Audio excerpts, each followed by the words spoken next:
अस्सलामुअलैकुम top Pakistani dramas channel में खुश आमदीद दोस्तों। ड्रामा सीरियल एक सितंबर के ज़बरदस्त एपिसोड की बात की जाए तो आपको बताते चले कि यहाँ पर शहरोज़ और उष्णा की हालत बहुत ही ज़्यादा ख़राब हो रही हैं, क्योंकि नईमा बेगम किसी तरह से उष्णा को कबूल नहीं कर रही, मुसलसल गुस्से का इजहार कर रही हैं।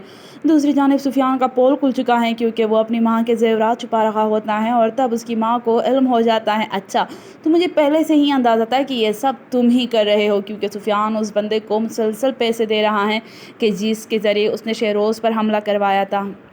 पर ज़ैनब कितनी भी कोशिश कर रही वहाँ पर को समझाने की, लेकिन वो ज़ैनब से ना तो कोई बात करना चाहती है, ना ही उसको देखना चाहती है। और उष्णा से तो वो बेइंतहा नफ़रत करती हैं। शेरोज़ की हालत बहुत ज़्यादा ख़राब है, वो किसी को भी कबूल नहीं कर पाएगा उष्णा के अलावा।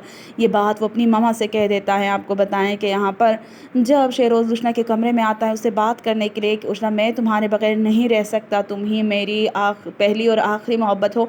तो इस बात के जवाब में उष्णा कहती है कि शेरोज़ अगर आंटी कहे तो तुम्हें मेरी मोहब्बत से दस्तबरदार होना होगा, तुम्हें उनकी पसंद को कबूल करना होगा, मुझे छोड़ना होगा। लेकिन ये बात सुनकर तो जैसे कोई शेरोज़ की सांसें खींच लेता है। नहीं उष्णा, ऐसा नहीं हो सकता।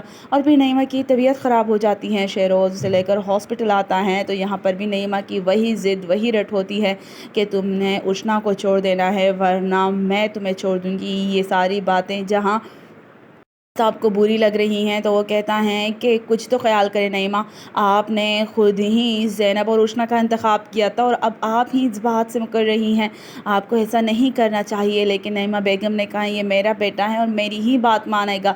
और अब चूँकि उष्णा ने भी कह दिया है कि शहरोज़ आपको अपनी अम्मी की बात माननी चाहिए, क्योंकि माँ से बढ़कर कोई रिश्ता नहीं है। तो इस बात पर तो शहरोज़ खामोश हो जाता है। अपनी अम्मी को कही बात से भी वो बस दस्तबरदार होने वाला है, क्योंकि वो जानता है कि वो अपनी अम्मी को खो नहीं सकता, लेकिन उष्णा उसे भी तो नहीं छोड़ सकता। आप क्या कहते हैं कि आखिर शहरोज़ क्या करने वाला है? कमेंट में अपनी कीमती राय ज़रूर दीजिएगा, लाइक करके ज़रूर बताइएगा। शुक्रिया।